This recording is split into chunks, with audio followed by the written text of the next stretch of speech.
اعوذ باللہ من الشیطان الرجیم بسم اللہ الرحمن الرحیم الحمد للہ الاول بلا اول کان قبلہ والآخر بلا آخر یکون بعدہ الذي قصرت عن رؤيته أبصار الناظرين وعجزت عن نعته أوهام الواصفين ثم الصلاة والسلام على أشرف الأنبياء والمرسلين وخاتم النبيين سيدنا ونبينا ومولانا أبي القاسم محمد اللهم صل على محمد وآل محمد وعلى آله الطيبين الطاهرين المعصومين الذين أذهب الله عنهم الرجس وطهرهم تطهيرا اللهم صل على محمد وآل محمد واللعنة الدائمة على أعدائهم أجمعين أما بعد فقد قال الله سبحانه وتعالى في كتابه المجيد والفرقان الحميد بسم الله الرحمن الرحيم يا أيها الذين آمنوا اتقوا الله وابتغوا إليه الوسيلة۔ محترم سامعین کرام، خداوند کریم قرآن مجید میں ارشاد فرما رہا ہے کہ اے ایمان والو، اللہ کا تقوی اختیار کرو۔ یا ایھا الذین آمنوا اتقوا اللہ، اللہ کا تقوی اختیار کرو۔ وابتغوا الیہ الوسیلہ، اور اللہ تک پہنچنے کا وسیلہ تلاش کرو۔ اب یہ وسیلہ ہے کیا؟ تمام مفسرین نے اس وسیلے کی تعریف میں یہ لکھا کہ الوسیلہ ہی فعیلہ، یعنی وسیلہ فعیلہ کے وزن پر ہے، اور اس سے مراد کیا ہے؟ کل ما یتوسل یا یتوسل، صاد کے ساتھ یا سین کے ساتھ، معنی ایک ہی ہے۔ کل ما یتوسل یا یتوسل بہ الی شیء و یتقرب بہ الی شیء، ہر وہ چیز کہ جس کے ذریعے کسی چیز کی طرف متصل ہوا جائے یا کسی چیز کے قریب ہوا جائے، اس کو وسیلہ کہا جاتا ہے۔ اسی سے ہمارے اردو زبان میں بھی استعمال ہوتا ہے کہ وسائل جمع ہے وسیلے کی۔ اب یہ وسیلہ ہے کیا کہ جس کے متعلق خداوند کریم ایمان والوں سے کہہ رہا ہے کہ تقوی اختیار کرو اور اللہ تک پہنچنے کا وسیلہ تلاش کرو۔ اہل سنت مفسرین نے اس وسیلے کی تعریف میں لکھا کہ اس وسیلے سے مراد خداوند کریم کے واجبات ہیں، یعنی واجبات کے انجام دہی، محرمات سے بچو، واجبات کو انجام دو، نماز پڑھو، روزہ رکھو، حج کرو، جو کام اس نے منع کیے ہیں، گانا نہیں سنو، شراب نہیں پیو، مثال کے طور پر زنا سے بچو، محرمات سے بچو۔ یہ جو کام ہے یعنی خداوند کریم کی اطاعت اور خداوند کریم کے جو کام منع کرنا ہے، خداوند کریم نے منع کیے ہیں، ان سے بچنا، یہ وسیلہ ہے۔ یہ انسان کو قریب کرتا ہے اللہ سے۔ اسی لیے جب آپ نماز پڑھنے کھڑے ہوتے ہیں تو آپ کہتے ہیں کہ 2 رکعت نماز پڑھتا ہوں فجر کی، قربتاً الی اللہ، اللہ سے قریب ہونے کے لیے۔ حج انجام دیتا ہوں، مثال کے طور پر طواف انجام دیتا ہوں، قربتاً الی اللہ، روزہ رکھتا ہوں، قربتاً الی اللہ۔ تو یہ تمام کام آپ کیوں انجام دیتے ہیں؟ کیونکہ یہ کام آپ کو اللہ سے نزدیک کرتے ہیں۔ تو وہ یہ کہتے ہیں کہ وسیلے سے مراد یہاں پر عبادات کو انجام دینا، یا دوسرے معنی میں تمام خدا کے احکامات کو انجام دینا اور محرمات سے بچنا۔ حقیقت یہ ہے کہ وسیلہ صرف منحصر نہیں ہے خداوند کریم کے احکامات کو انجام دینے میں اور اس کے محرمات سے بچنے میں، جیسے کہ خود اہل سنت مفسرین نے تعریف کی وسیلے کی کہ کل ما یتوسل، ہر وہ چیز کہ جس کے ذریعے سے متصل ہوا جائے، جس کے ذریعے سے قریب ہوا جائے خداوند کریم کی بارگاہ میں یا کسی بھی چیز کی طرف، اس کو وسیلہ کہا جاتا ہے۔ تو اب سوال یہ ہے کہ فرض کر لیجئے کہ اگر وسیلہ منحصر ہے فقط انہی عبادات میں، جو عبادات ہم انجام دیتے ہیں۔ اب اگر میں اپنی بات کروں تو اگر میں صبح کی نماز پڑھتا ہوں، مثال کے طور پر، ایک تو آنکھ اس وقت کھلتی ہے جب بالکل قضا ہونے سے بالکل مثال کے طور پر 5 منٹ کا وقت رہ جائے، اس عالم میں جلدی سے وضو کیا، آدھے سو رہے ہیں، آدھے جاگ رہے ہیں، اور پھر اس کے بعد تکبیر کہہ رہے ہیں اللہ اکبر۔ اس میں بھی مثال کے طور پر جب تک تکبیر کی حالت میں انسان پورے ہوش و حواس میں تکبیر کہتا ہے کہ میں فجر کی نماز پڑھ رہا ہوں، پھر الحم جب شروع ہوتی ہے تو انسان دنیا کے ایک کنارے پہ ہوتا ہے، جب دوسری سورہ شروع ہوتی ہے تو دنیا کے دوسرے کنارے پر ہوتا ہے، رکوع سجود، یہاں تک کہ جب انسان سلام پھیرتا ہے یا سلام پڑھتا ہے تو پھر انسان کی جو فلائٹ ہے وہ لینڈ کرتی ہے اسی جگہ پر جہاں سے اس نے شروع کیا تھا۔ تو یہ جو میری نماز ہے یہ تو فجر کی نماز ہے 2 رکعت، اسی طریقے سے ظہر کی نماز، اسی طریقے سے عصر کی نماز، مغرب و عشاء کی نماز۔ تو میری نماز کا عالم تو یہ ہے۔ حج میں انجام دیتا ہوں تو جیسے ہی حج ختم ہوتا ہے میں یہ سمجھتا ہوں کہ نہ جانے کتنا بڑا قرض تھا جو میں نے اتار دیا، اور جسے کہتے ہیں کہ سینہ چوڑا کر کے میں محلے میں پھرتا ہوں کہ اب تو میں حج کر کے آیا ہوں۔ گویا میرے انداز سے لگتا ہے کہ خدا کا بہت بڑا قرض تھا جو میں نے چکا دیا۔ روزہ رکھتا ہوں تو اس کی کیفیت بھی ہمارے سامنے۔ تو سوال یہ ہے کہ جب یہ ہماری یہ لولی لنگڑی عبادتیں یا ٹوٹی پھوٹی نمازیں مجھے اللہ سے قریب کر سکتی ہیں، تو وہ انسان کامل کہ جس سے کامل تر کوئی انسان نہیں ہے، یعنی میری ناقص عبادتیں مجھے اللہ سے نزدیک کر سکتی ہیں، کیسے ممکن ہے کہ وہ کامل انسان کہ جس سے کامل تر انسان کوئی نہیں ہے، حضرت محمد مصطفیٰ صلی اللہ علیہ وآلہ وسلم، ان کی ذات گرامی مجھے اللہ سے نزدیک نہ کرے؟ جبکہ انبیاء کو، رسولوں کو بھیجا ہی اسی وجہ سے ہے کہ یہ انبیاء اور رسول رابطہ قائم کریں مخلوق اور خالق کے درمیان، یعنی یہ انبیاء اور یہ رسول اللہ کی شریعت لے کر آئے ہیں مخلوقات کی جانب،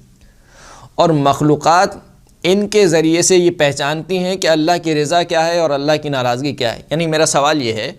کہ یہ جو آپ کہہ رہے ہیں کہ عبادات کو انجام دینا اور محرمات سے بچنا یہ وسیلہ ہے، تو یہ واجبات اور محرمات آپ کو کس نے بتلائے ہیں؟ کیا خدا خود آیا تھا آپ کو بتلانے کے لیے؟ خدا تو خود نہیں آیا اتر کے، اگر وہ کسی جگہ پر ہے۔ خدا نے اپنے انبیاء کو بھیجا، خدا نے اپنے رسولوں کو بھیجا، ان انبیاء اور رسولوں نے آپ کو بتایا کہ دیکھو یہ چیز اللہ کی پسندیدہ ہے اور اس چیز سے اللہ ناراض ہوتا ہے۔ تو وہ شریعت رسولوں کے ذریعے سے ہم تک پہنچی ہے، انبیاء کے ذریعے سے ہم تک پہنچی ہے، تو کیسے ممکن ہے کہ ان کی ذات گرامی وسیلہ نہ بنے خداوند کریم کی بارگاہ میں انسان اور خداوند کریم کے درمیان؟ اب جو سلفی حضرات ہیں وہ یہ کہتے ہیں کہ خدا کی بارگاہ میں کسی کو وسیلہ قرار دینا، یعنی عبادات کو اور محرمات کو چھوڑ کر کسی ذات کو وسیلہ قرار دینا، وہ یہ کہتے ہیں کہ اس معنی میں اگر وسیلہ قرار دیا جائے کہ جیسے مثال کے طور پر آپ کسی سے کہتے ہیں کہ میرے لیے دعا کر دینا، تو یہ وسیلہ جائز ہے۔ وہ بھی کس صورت میں جائز ہے؟ جب وہ شخص زندہ ہو، یعنی مثال کے طور پر میں اپنے والد سے کہوں کہ میرے لیے دعا کیجئے، میرے لیے استغفار کیجئے، میرا فلاں کام پھنسا ہوا ہے آپ اللہ سے دعا کیجئے، تو کہتے ہیں کہ وسیلے کے معنی یہ جائز ہیں، اور وہ بھی اس وقت جائز ہیں کہ جس سے آپ التماس کر رہے ہیں وہ شخص زندہ ہو۔ اگر وہ شخص مر جائے، مثال کے طور پر اگر کسی کے والدین کا انتقال ہو جائے اور وہ ان کی قبر پہ جا کے کہے کہ میرے لیے دعا کیجیے گا، تو وہابی حضرات کہتے ہیں کہ نہیں، یہ جائز نہیں ہے۔ تو بس ایک تو وسیلے کے معنی کو سمجھنے کی ضرورت ہے کہ سلفی حضرات وسیلے کے معنی کیا سمجھتے ہیں۔ وسیلے کے معنی وہ یہ سمجھتے ہیں کہ کسی سے التماس سے دعا کرنا، یہ ان کے نزدیک وسیلہ ہے، یعنی کسی بھی زندہ شخص سے کہنا کہ تم میرے لیے دعا کرو۔ اسی لیے جو جناب یوسف کا قصہ ہے کہ جس میں خداوند کریم نے قرآن میں نقل کیا ہے کہ جب جناب یوسف کے بھائیوں پر آشکار ہو گیا کہ انہوں نے غلطی کی ہے اور پشیمان ہوئے، تو اپنے والد سے کہا کہ قالوا یا ابانا استغفر لنا ذنوبنا، اے ہمارے والد گرامی ہمارے لیے، یعنی ہمارے گناہوں کے سبب اللہ کی بارگاہ میں ہمارے لیے استغفار طلب کریں۔ تو وہابی اور سلفی حضرات کہتے ہیں کہ دیکھیں، ایک تو یہ التماس دعا ہے، یعنی جناب یعقوب کے بیٹوں نے اپنے بابا سے کہا کہ ہمارے لیے استغفار کریں، یعنی ہمارے لیے دعا کریں کہ خداوند کریم ہمارے گناہوں کو بخش دے۔ دوسری بات یہ کہ جناب یعقوب زندہ تھے، تو اس میں کوئی حرج نہیں ہے اور کہتے ہیں کہ یہ جائز ہے۔ لیکن اگر کسی مردے کو یا کسی ذات کو وسیلہ قرار دیا جائے، التماس دعا کی بات نہیں ہے، کسی ذات کو، مثال کے طور پر کہا جائے خداوند کریم بحق محمد صلی اللہ علیہ وآلہ وسلم میری اس حاجت کو پورا کر دے، تو کہا کہ یہ بالکل ہی جائز نہیں ہے، نہ زندہ حالت میں نہ مردہ حالت میں۔ یعنی جب رسول خدا اس دنیا سے چلے گئے ہیں تو آج کے دور میں بھی کوئی شخص اس طریقے سے دعا نہیں کر سکتا، اللہم بحق محمد و آل محمد اس طریقے سے دعا کرنا کہتے ہیں کہ یہ جائز نہیں ہے۔ اور کسی کی ذات کو چاہے وہ زندہ ہی کیوں نہ ہو، یعنی اگر رسول خدا صلی اللہ علیہ وآلہ وسلم اگر وہ زندہ ہوتے اور ان کی زندگی میں کہا جائے کہ خداوند کریم تجھے تیرے نبی کا واسطہ مجھے اولاد عطا فرما، تو وہ کہتے ہیں کہ یہ جائز نہیں ہے۔ اچھا، جائز کیوں نہیں ہے؟ ابن تیمیہ اور مثال کے طور پر جو سعودی عرب کے مفتی ہیں شیخ ابن باز، وہ یہ کہتے ہیں، ایک مرتبہ کہتے ہیں کہ کیونکہ یہ کام مشرکین کی طرح ہے۔ مشرکین جو اپنے بتوں کو پوجا کرتے تھے وہ کیا کہتے تھے؟ وہ یہ کہتے تھے، خداوند کریم نے نقل کیا کہ وَيَعْبُدُونَ مِن دُونِهِ مَا لَا يَضُرُّهُمْ وَلَا يَنْفَعُهُمْ وَيَقُولُونَ هَؤُلَاءِ شُفَعَاؤُنَا عِندَ اللَّهِ، وہ اللہ کو چھوڑ کر ایسوں کی عبادت کرتے ہیں کہ جو نہ انہیں کوئی نقصان پہنچا سکتا ہے نہ انہیں کوئی فائدہ دے سکتا ہے۔ وَيَقُولُونَ هَؤُلَاءِ شُفَعَاؤُنَا عِندَ اللَّهِ، اور یہ مشرکین کہتے ہیں کہ ہم ان کی عبادت کرتے ہیں، یہ تو ہمارے شفیع ہیں، یعنی وہ وسیلہ قرار دے رہے ہیں، شفیع قرار دے رہے ہیں، کن کو؟ ان بتوں کو۔ کہا بس دیکھیں جس طریقے سے اللہ نے ان مشرکین کی سرزنش کی اور انہیں مشرک قرار دیا صرف اس بنا پر کہ کسی کو اللہ اور بندے کے درمیان شفیع قرار دیا جائے یا کسی کی ذات سے متوسل ہوا جائے، توسل کسی کی ذات کا واسطہ دیا جائے خداوند کریم کی بارگاہ میں، جس طریقے سے وہ مشرک تھے اس طریقے سے یہ کام بھی شرک ہے، اور شرک انسان کو دائرہ اسلام سے خارج قرار دے دیتا ہے۔ اسی طریقے سے ایک اور آیت سے انہوں نے استدلال کیا کہ الا للہ الدین الخالص، آگاہ ہو جاؤ کہ خالص دین فقط اللہ کے لیے ہے۔ والذین اتخذوا من دونہ، اور وہ لوگ جو کفار ہیں، جو مشرکین ہیں، انہوں نے اللہ کو چھوڑ کر کسی اور کو اپنا ولی بنا لیا ہے، اپنا خدا بنا لیا ہے، اور کیا کہتے ہیں؟ ما نعبدہم الا لیقربونا الی اللہ زلفیٰ، ہم ان کی عبادت نہیں کرتے مگر یہ کہ یہ ہمیں اللہ سے نزدیک کرتے ہیں۔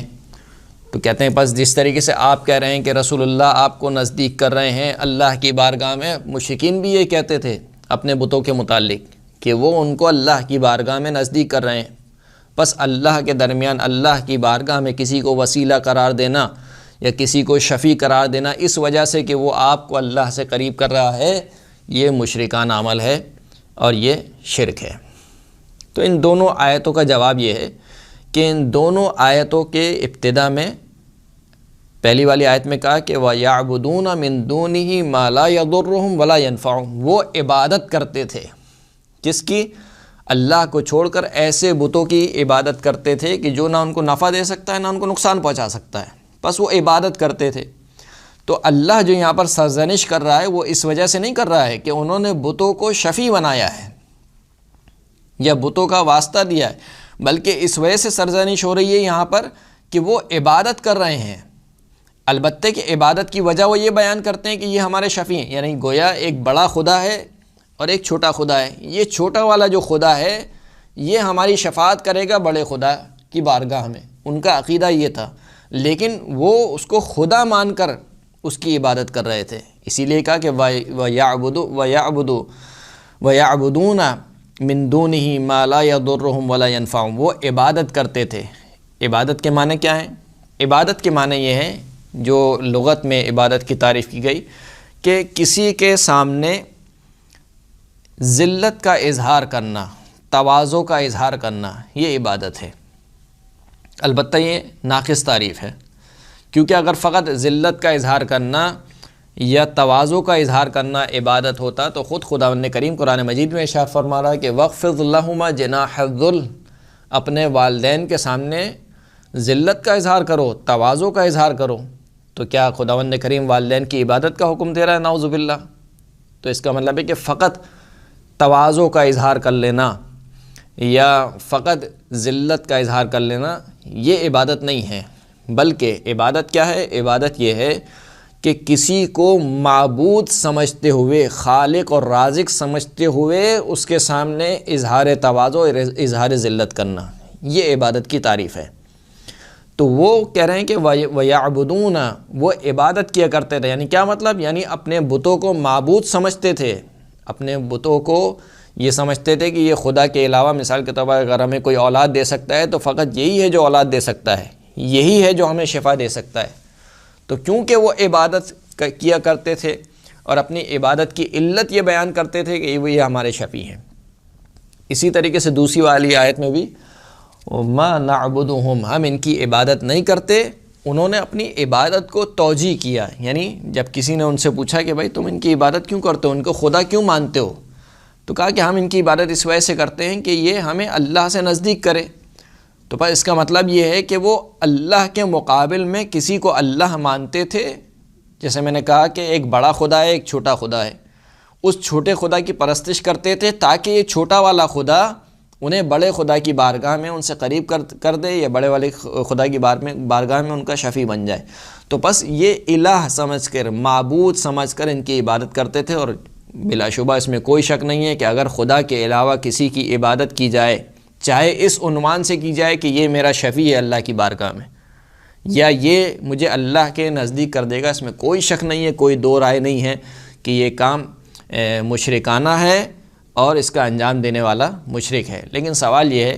کہ جتنے بھی مسلمان اللہ کی بارگاہ میں وسیلہ دے رہے ہیں یا واسطہ دے رہے ہیں کسی بھی ہستی کا،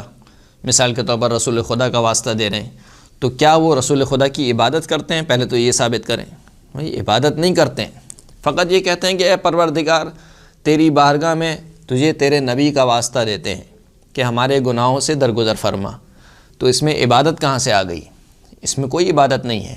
یا مثال کے طور پر کہتے ہیں کہ اے پروردگار رسول خدا کی شفاعت سے ہمیں بہرمند فرما، تو اس میں کوئی عبادت نہیں کی انہوں نے،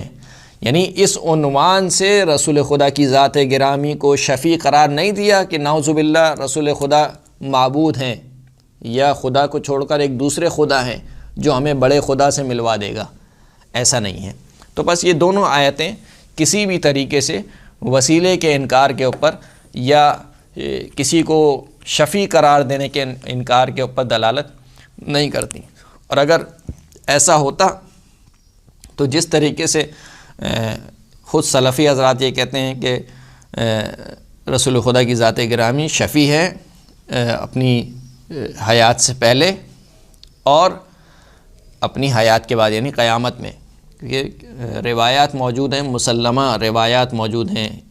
اسلامی مصادر میں کہ وہ مقام محمود جو رسول خدا کو عطا کیا جائے گا، اس سے مراد مقام شفاعت ہے،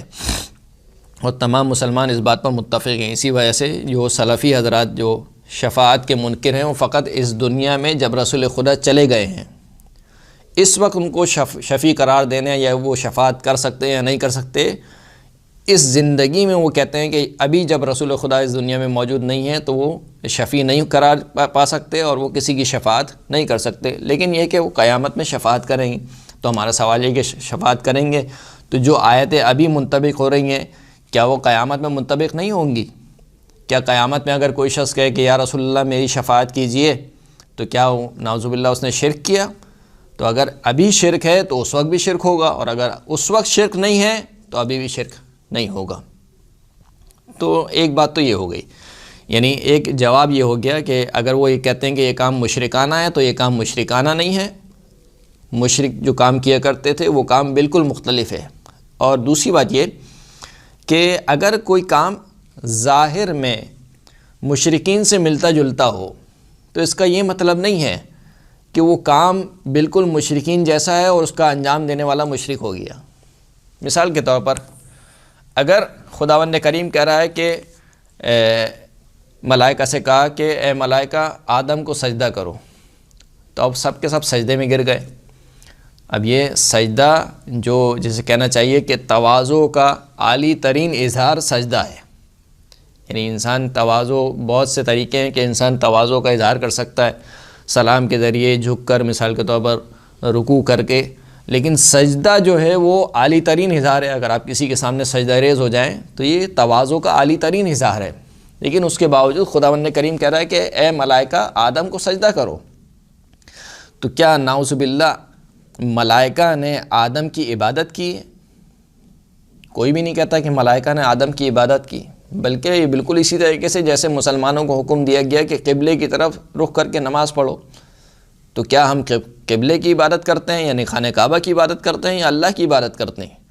عبادت اللہ کی کرتے ہیں۔ ملائکہ نے بھی جو سجدہ کیا وہ اللہ کو، کہ یعنی اللہ کے حکم کی تعمیل میں جناب آدم کو سجدہ کیا گیا۔ تو اگر ظاہر میں دیکھا جائے تو جس طریقے سے وہ بت پرست بتوں کے سامنے سجدہ ریز ہیں، تو یہ ملائکہ بھی آدم کے سامنے سجدہ ریز ہیں، تو نعوذ باللہ ان ملائکہ کو بھی مشرک کہہ دینا چاہیے۔ یا مثال کے طور پر اگر مشرکین خانہ کعبہ کا طواف کیا کرتے تھے، تو کیا آج کے دور میں خانہ کعبہ کا طواف کرنا یہ ایک مشرکانہ عمل ہو جائے گا اور طواف کرنے والے کو مشرک کہا جائے گا؟ فرق صرف یہ ہے کہ وہ برہنہ طواف کرتے تھے، آپ احرام میں طواف کرتے ہیں یا لباس میں طواف کرتے ہیں۔ تو ظاہری اعتبار سے کسی فعل کا مشرکین کے ساتھ مشابہ ہو جانا یہ اس بات پر دلیل نہیں بنے گا کہ یہ کام مشرکانہ ہے اور اس کا انجام دینے والا مشرک ہے، اس لیے کہ افعال کی بنیاد انما الاعمال بالنیات، اعمال کا دار و مدار نیت اور انسان کے عقیدے کے اوپر ہے کہ وہ کس نیت سے اور کس عقیدے سے عمل انجام دے رہا ہے۔ اس اعتبار سے وہ کام یا تو مشرکانہ کام ہوگا یا مشرکانہ کام نہیں ہوگا۔ تو پہلی بات تو یہ کہ یہ کام کسی کو وسیلہ قرار دینا یا کسی کو شفیع قرار دینا یہ اس طریقے سے نہیں ہے کہ جس طریقے سے مشرکین اپنے بتوں کو شفیع قرار دیتے تھے یا کسی کی ذات کا وسیلہ قرار دیتے تھے۔ دوسری سلفی حضرات کی طرف سے مثال کے طور پر روح المعانی میں جو آلوسی ہیں وہ یہ کہتے ہیں کہ اگر مرنے کے بعد کسی کو شفیع قرار دیا جائے، کسی کی ذات کو ایک تو ذات کو شفیع قرار دینا وہ کہتے ہیں کہ بالکل ہی جائز نہیں ہے، چاہے وہ زندہ ہو چاہے وہ مردہ ہو، یعنی چاہے آپ رسول خدا کی حیات میں آپ یہ نہیں کہہ سکتے کہ خدا تو یہ تیرے نبی کا واسطہ، یعنی ان کی ذات کا واسطہ دینا یہ جائز نہیں ہے۔ روح المعانی میں آلوسی یہ کہتے ہیں، اور ان کے اس دنیا سے چلے جانے کے بعد بھی وہ کہتے ہیں کہ جائز نہیں ہے کہ ان کی ذات کا واسطہ دیا جائے۔ پھر کیا چیز جائز ہے؟ جائز صرف یہ ہے کہ ان سے التماس دعا کہا جائے کہ اے رسول خدا میرے لیے دعا کیجئے، بس یہ کہنا جائز ہے۔ وہ بھی کب؟ جب رسول خدا زندہ ہوں، مرنے کے بعد وہ بھی جائز نہیں۔ کیوں جائز نہیں ہے؟ کہتے ہیں کہ یہ کام بدعت ہے۔ بدعت کیوں ہے؟ کہ اس وجہ سے نہ کسی صحابی نے یہ کام انجام دیا، نہ خود رسول خدا نے کسی صحابی کو حکم دیا کہ وہ اس کام کو انجام دیں۔ اس کے جواب میں ہم کچھ روایات پیش کرنا چاہتے ہیں کہ جن سے یہ اندازہ ہو جائے گا کہ یہ کام صحابہ کرام نے انجام دیا ہے۔ ایک روایت ہے کہ جس کو طبرانی نے اپنے معجم کبیر میں نقل کیا ہے، اور اتفاق سے اسی روایت کو البانی نے کتاب توسل میں نقل کیا ہے۔ اور عجیب بات یہ ہے کہ البانی نے، جو کہ خود سلفی علماء میں سے ہیں، انہوں نے کہا کہ الروایت صحیحہ، یہ روایت صحیح ہے، والقصۃ منکرہ، لیکن جو قصہ اس میں بیان ہوا ہے وہ منکر ہے، یعنی انکار کیا گیا اس کا۔ یعنی اس کا مطلب یہ کہ جو روایت آپ کے عقیدے کے مطابق نہیں ہے، اس کا مطلب ہے کہ وہ منکرہ ہو گئی، اور جو روایت آپ کے عقیدے کے متعلق ہے اس کا مطلب کہ وہ صحیح ہو گئی۔ تو سند کے اعتبار سے میں یہ بیان کرنا چاہ رہا ہوں کہ سند کے اعتبار سے حتیٰ البانی بھی کہتے ہیں کہ سند کے اعتبار سے یہ روایت بالکل درست ہے۔ روایت یہ ہے کہ عثمان ابن حنیف کہتا ہے کہ ایک شخص کافی دنوں سے خلیفہ سوم کے پاس آتا جاتا رہا کسی کام کے سلسلے میں، اور ان سے بار بار کہتا تھا کہ میرا فلاں کام ہے، میری فلاں حاجت ہے، اور خلیفہ سوم جو ہے وہ اس کی طرف متوجہ نہیں ہوتے تھے۔ پھر وہ شخص ملا عثمان ابن حنیف سے۔ عثمان ابن حنیف سے اس نے شکایت کی کہ میں کئی دن سے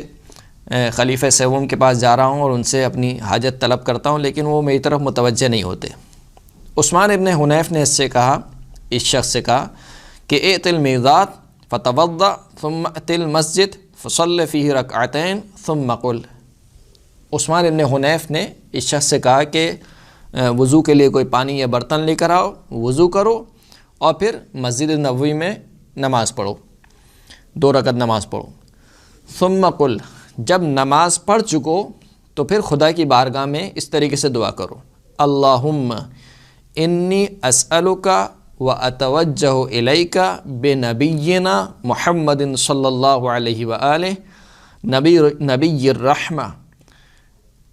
اے پروردگار میں تجھ سے سوال کرتا ہوں،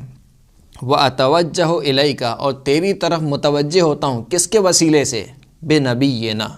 اپنے نبی کے وسیلے سے میں تجھ سے سوال کرتا ہوں، دعا کرتا ہوں اور تیری طرف متوجہ ہوتا ہوں اپنے نبی کے ذریعے سے۔ وہ نبی کون ہے؟ جو محمد ہیں اور نبی الرحمہ، رحمت والے نبی ہیں۔ یا محمد انی اتوجہ بک، پھر اس کے بعد اب دعا کا یہ جملہ، اے محمد صلی اللہ علیہ وآلہ وسلم۔ یاد رہے کہ یہ جو روایت ہے یہ رسول خدا کی وفات کے بعد کی روایت ہے، یعنی یہ شخص جو عثمان ابن حنیف کے بعد آیا ہے، یہ جب رسول خدا اس دنیا سے رخصت جا چکے ہیں، اس کے بعد یہ شخص عثمان ابن حنیف کے پاس آیا، اور عثمان ابن حنیف اس کو تعلیم کر رہے ہیں کہ دیکھو وضو کرو، نماز پڑھو، نماز کے بعد یہ والی دعا پڑھو۔ دعا کے جملے کیا ہیں؟ یا محمد انی اتوجہ بک الی ربی، اے محمد صلی اللہ علیہ وآلہ وسلم میں آپ کے وسیلے سے اپنے پروردگار کی طرف متوجہ ہوتا ہوں، فتقضی لی حاجتی، پس میری حاجت کو پورا کیجیے۔ اور پھر اس کے بعد عثمان ابن حنیف کہتے ہیں کہ اس دعا کے پڑھنے کے بعد اپنی حاجت طلب کرو، انشاءاللہ تمہاری حاجت پوری ہوگی۔ یہ شخص کہتا ہے کہ یعنی راوی کہتا ہے کہ وہ شخص چلا گیا اور اس نے وہی کام انجام دیا جو عثمان ابن حنیف نے اس کو جس طریقے سے بتایا تھا، نماز پڑھی، نماز کے بعد دعا پڑھی۔ پھر اس کے بعد کہتا ہے کہ وہ شخص گیا عثمان ابن عفان یعنی خلیفہ سوم کے پاس، اور جو نگہبان تھا وہ اس کو ہاتھ پکڑ کے اس کو لے گیا خلیفہ سوم کے پاس۔ خلیفہ سوم نے اس کو اپنے پاس بٹھایا اور کہا کہ تمہاری حاجت کیا ہے؟ اس نے اپنی حاجت کا تذکرہ کیا اور اسی وقت خلیفہ سوم نے اس کی حاجت پوری کر دی۔ پھر روایت کہتی ہے کہ یہ شخص وہاں سے نکلا، یعنی خلیفہ سوم کے پاس سے نکلا اور عثمان ابن حنیف کے پاس آیا، اور عثمان ابن حنیف کے پاس آ کر اس نے کہا، فقال جزاک اللہ خیرا ما کان ینظر فی حاجتی ولا یلتفت الی حتی کلمتہ فیہ، اللہ تجھے جزائے خیر دے، خلیفہ سوم نے میری حاجت کی طرف وہ دیکھتا بھی نہیں تھا، میری طرف متوجہ بھی نہیں ہوتا تھا، یہاں تک کہ تو نے میرے بارے میں کوئی گفتگو کی ہے۔ یعنی یہ شخص یہ سمجھ رہا ہے کہ شاید عثمان ابن حنیف نے خلیفہ سوم سے کوئی سفارش کی کہ فلاں بندہ ہے، مثال کے طور پر اس کا کوئی کام ہے، کافی دن سے تمہارے پاس آ رہا ہے اور تم نے اس کا کام انجام نہیں دیا، تو اس نے اس کو ایک طریقے سے شکریہ ادا کیا کہ تم نے میری سفارش کی اور تم نے کوئی بات کی، اس خلیفہ سوم کے کو میرے بارے میں کچھ کہا خلیفہ سوم سے۔ تو عثمان ابن حنیف نے اس کو جواب دیا، فقال عثمان ابن حنیف واللہ ما کلمتہ، خدا کی قسم میں نے خلیفہ سوم سے تمہارے متعلق کوئی گفتگو نہیں کی، ولیکنی شہدت رسول اللہ صلی اللہ علیہ وآلہ وسلم واتاہ ضریر فشکا الیہ ذہاب بصرہ فقال له النبی صلی اللہ علیہ وآلہ وسلم فتصبر، فقال یا رسول اللہ لیس لی قائد فقد شق علی، فقال النبی صلی اللہ علیہ وآلہ وسلم ایت المزاق۔ عثمان ابن حنیف کہتا ہے کہ میں نے تمہارے متعلق کوئی سفارش نہیں کی خلیفہ سوم کو، لیکن یہ کہ میں نے رسول اللہ کو دیکھا کہ ان کی بارگاہ میں ایک شخص آیا کہ جس کی آنکھیں نہیں تھیں، یعنی اندھا نابینا تھا، اور رسول خدا سے کہا کہ خدا سے میری دعا کیجئے، میرے لیے دعا کیجئے، تو رسول خدا نے کہا کہ صبر کرو، کہا کہ نہیں میں صبر نہیں کر سکتا ہوں کیونکہ میرا کوئی دیکھ بھال کرنے والا نہیں ہے۔ تو پھر رسول خدا نے اس کو وہی چیز تعلیم کی جو میں نے تمہیں کہا کہ تم وضو کرو، 2 رکعت نماز پڑھو، اور وہی جملے دعا کے جو رسول اللہ نے اس شخص کو بتائے تھے وہی جملے میں نے تمہیں بتائے، اور خدا کی قسم اس شخص نے وہ کام انجام نہیں دیا مگر یہ کہ اس کے بعد ہم نے اس کو کبھی بھی نابینا نہیں پایا۔ تو یہ روایت بالخصوص یہ والی جو روایت ہے جو آخری حصہ ہے کہ یہ جو اندھا شخص جو رسول خدا کی خدمت میں آیا تھا، اس روایت کو تو خود ابن تیمیہ نے نقل کیا ہے، لیکن کہہ سکتے ہیں کہ یہ مثال کے طور پر رسول خدا کی حیات کا قصہ ہے، لیکن خود عثمان ابن حنیف کا قصہ کہ اس نے کسی شخص کو بتایا، وہ بھی کب بتایا کہ جب رسول خدا کی وفات ہو چکی تھی، رحلت ہو چکی تھی، اس کے بعد وہ بارگاہ میں رسول خدا کی بارگاہ میں وسیلہ قرار دے رہا ہے، کس کو؟ خود رسول خدا کی ذات گرامی کو وسیلہ قرار دے رہا ہے۔ اب یہاں پر جو سلفی حضرات ہیں وہ کیونکہ روایت تو صحیح السند ہے، خود ان کے علماء نے نقل کی ہے، تو اب کیا کریں، تو اس روایت میں کچھ پیون کاری کرتے ہیں۔ وہ پیون کاری کس طریقے سے کرتے ہیں؟ کہا دیکھیں یہاں پہ جو اس روایت میں کہا گیا کہ اللہم انی اسألک و اتوجہ الیک بنبینا، یہاں پر ایک محذوف ہے۔ کہا کہ وہ محذوف کیا ہے؟ کہا وہ محذوف یہ ہے کہ اللہم انی اسألک و اتوجہ الیک بدعاء نبینا، دعا کا لفظ یہاں پر محذوف ہے، یعنی اے خدا میں تجھ سے سوال کرتا ہوں، تیری طرف متوجہ ہوتا ہوں، کس چیز کے ذریعے سے؟ بدعاء نبینا، رسول خدا کی دعا کے ذریعے سے، اور وہ بھی کب کی بات ہو رہی ہے؟ جب رسول خدا اس دنیا میں موجود ہے۔ یہ خلاف ظاہر ہے، کوئی بھی عربی پڑھنے والا شخص اور عربی جاننے والا شخص اس دعا کے جملے اگر دیکھے گا تو یہ یہی کہے گا کہ یہاں پر خود رسول خدا کی ذات گرامی کو وسیلہ قرار دیا گیا ہے۔ جیسے کہ اس کے جملے ہیں، ایک تو اتوجہ الیکا، میں متوجہ ہوتا ہوں تیری طرف، کس کے ذریعے سے؟ بے نبی، یہ کہنا متوجہ ہوتا ہے انسان کس کے وسیلے سے؟ تیرے نبی کے ذریعے سے، یعنی ذات رسول خدا کو وسیلہ قرار دیا گیا۔ پھر اس کی تاکید کی گئی نبی الرحمہ کے ذریعے سے۔ پھر اس کے بعد کہا یا محمد، پکارا گیا رسول خدا کو، یا محمد انی اتوجہ بکا، میں آپ کے وسیلے سے اللہ کی بارگاہ میں متوجہ ہوتا ہوں۔ تو بہرحال یہ ایک تحکم جسے کہتے ہیں اصطلاحی زبان میں، کہ یہ اپنی رائے کو تھوپنے سے کے علاوہ اور کچھ نہیں ہے۔ تو یہ ایک روایت ہے جس کو خود سلفی حضرات نے نقل کیا۔ اس کے علاوہ بھی بہت ساری روایات ہیں، میں بس ٹائم زیادہ ہو رہا ہے کہ ایک دو روایت آپ کی خدمت میں اور عرض کر دوں کہ جب جناب فاطمہ بنت اسد سلام اللہ علیہ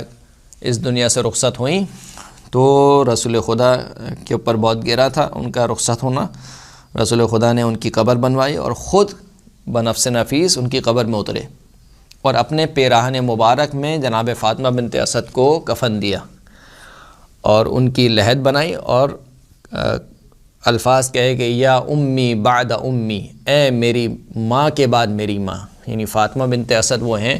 کہ جنہوں نے رسول اللہ کی اس طریقے سے پرورش کی ہے کہ جس طریقے سے ایک ماں اپنے بچے کی پرورش کرتی ہے، اور اس کا اعتراف خود رسول خدا کر رہے ہیں کہ اے میری ماں کے بعد میری ماں۔ کون ماں؟ جو خود رسول خدا کے الفاظ ہیں، جو خود بھوکی رہی لیکن مجھے کھانا کھلایا، اور خود جاگتی رہی لیکن مجھے سلایا، اپنے بچوں کی جگہ مجھے سلایا۔ اور پھر جب ان کو قبر میں اتارا جا چکا تو اللہ کے رسول نے دعا فرمائی، اللہم وسع علیہا مدخلہا بنبیک والانبیاء من قبلہ، بحق نبیک و بحق الانبیاء من قبلی۔ ابن حبان نے اس روایت کو صحیح قرار دیا ہے کہ یہ صحیح روایت ہے کہ خدایا فاطمہ بنت اسد کی قبر کو گشادہ فرما، تجھے تیرے نبی کا واسطہ، یہاں پر ذات نبی کو وسیلہ قرار دیا۔ دعا کا یہاں پہ لفظ ہو ہی نہیں سکتا، اب تو دعا کی تعویل نہیں ہو سکتی۔ خدایا تجھے تیرے نبی کا واسطہ، اب کہیں کہ نبی خود زندہ ہیں تو کہا کہ وَبِحَقِّ الْأَنْبِيَاءِ مِنْ قَبْلِ، ان انبیاء کا واسطہ جو مجھ سے پہلے گزر چکے ہیں، تو وہ تو دنیا سے جا چکے ہیں، اور پھر بھی ان کی ذات گرامی کا واسطہ دیا جا رہا ہے۔ تو یہ ایک روایت موجود ہے۔ اسی طریقے سے ایک آخری روایت میں آپ کی خدمت میں عرض کر دوں، جس کو سیرت حلبیہ میں اس روایت کو نقل کیا گیا۔ وہ یہ کہتے ہیں کہ جب رسول خدا اس دنیا سے رخصت ہو گئے تو خلیفہ اول رسول خدا کی قبر پر آئے،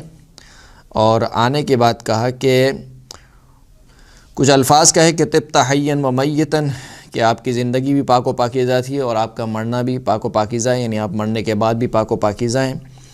اور پھر کہا کہ من قطع بموتک ما لم ينقطع للانبیاء، آپ کے مر جانے سے وہ چیز منقطع ہو گئی جو انبیاء کی موت سے منقطع نہیں ہوئی تھی، یعنی وحی الہی۔ اب کوئی نبی آنے والا نہیں ہے تو لہٰذا وحی بھی نہیں آنے والی، تو آپ کے مرنے سے وہ چیز منقطع ہو گئی۔ پھر اس کے بعد کہا وَذْكُرْ يَا محمد عِنْدَ رَبِّكَ، اے محمد وَذْكُرْنَا یا محمد عِنْدَ رَبِّكَ، اے محمد ہمیں اپنے پروردگار کی بارگاہ میں یاد رکھیے گا۔ اب یہاں پر خود یا محمد ایک تو ذات ہے، یہاں پر کوئی دعا کی تعبیر نہیں ہو سکتی۔ وَلْنَكُنْ عَلَى بَالِكَ، اور ہم آپ کے ذہن میں رہیں، یعنی ایسا نہ ہو کہ ہمیں بھلا دیں وہاں پر پہنچ کر، بلکہ جب ہم جائیں یا جب آپ وہاں پر پہنچ چکے ہیں تو ہمارا خیال رکھیے گا، خدا سے ہماری سفارش کرتے رہیے گا۔ تو خود ذات محمد مصطفیٰ صلی اللہ علیہ وآلہ وسلم کو وسیلہ قرار دیا گیا۔ ایک اور مشہور قصہ جو خود اہل سنت کی کتاب میں نقل ہوا ہے کہ جب منصور دوانقی نے امام مالک سے پوچھا کہ یہ دونوں مسجد نبوی میں تھے، منصور دوانقی نے کہا کہ یا ابا عبداللہ استقبل القبلۃ وادعو ام استقبل رسول اللہ، کہ جب میں دعا کروں تو کیا قبلہ رخ ہو کے دعا کروں یا قبر رسول کی طرف رخ ہو کر دعا کروں، کس طرف ہو کے دعا کروں؟ تو مالک نے جواب دیا، امام مالک نے، لما تصرف وجہک عنہ، کیوں اپنے چہروں کو رسول خدا سے موڑتے ہو، وہوا وسیلتک، وہ تمہارے وسیلہ ہیں، وہ وسیلۃ ابی کا، نہ صرف تمہارے وسیلہ ہیں بلکہ تمہارے باپ جناب آدم کے وسیلہ ہیں، کس کی بارگاہ میں؟ اللہ، اللہ کی بارگاہ میں، یوم القیامہ، قیامت کے دن۔ بل استقبلہ واستشفع بھی فیشفعک اللہ، بلکہ اپنے جو رخ ہے وہ رسول خدا کی طرف کرو اور رسول خدا کو شفیع قرار دو، واستشفع بھی، یعنی رسول خدا کو اپنا شفیع قرار دو، فیشفعک اللہ، تو پس اللہ آپ کی جو شفاعت ہے، رسول خدا کی جو شفاعت ہے وہ اپنی بارگاہ میں قبول کرے گا اور رسول خدا کے وسیلے سے آپ کی حاجت کو پورا کرے گا۔ خود قرآن مجید کی آیت ہے کہ وَلَوْ أَنَّهُمْ إِذْ ظَلَمُوا جَاءُوكَ فَاسْتَغْفَرُوا اللَّهَ وَاسْتَغْفَرَ لَهُمُ الرَّسُولُ لَوَجَدُوا اللَّهَ تَوَّابًا رَحِيمًا، کہ اے حبیب اگر یہ اپنے نفسوں پر ظلم کر چکے اور پھر اس کے بعد آپ کی بارگاہ میں آئیں، اب یہاں پر آپ کی بارگاہ میں آئیں، یہاں پر زندہ اور مردہ کوئی قید نہیں لگائی گئی کہ آپ جب زندہ ہوں آپ کی بارگاہ میں آئیں، یہ آپ جب مر جائیں نعوذ باللہ یعنی اس دنیا سے رخصت ہو جائیں تو آپ کی بارگاہ میں آئیں، کوئی قید نہیں ہے، چاہے آپ زندہ ہوں چاہے آپ اس دنیا سے رخصت ہو چکے ہوں، اگر یہ آپ کی بارگاہ میں آئیں ظلم کرنے کے بعد، یعنی گناہ کا ارتکاب کرنے کے بعد آپ کی بارگاہ میں آئیں، واستغفر اللہ، اور اللہ سے استغفار کریں، واستغفر لهم الرسول، اور ہمارا رسول بھی ان کے لیے استغفار کرے، تو لوجد اللہ تواب الرحیم، تو یقیناً یہ اللہ کو بہت زیادہ بخشنے والا اور بہت زیادہ مہربان پائیں گے۔ وآخر الدعوانا الحمد للہ رب العالمین۔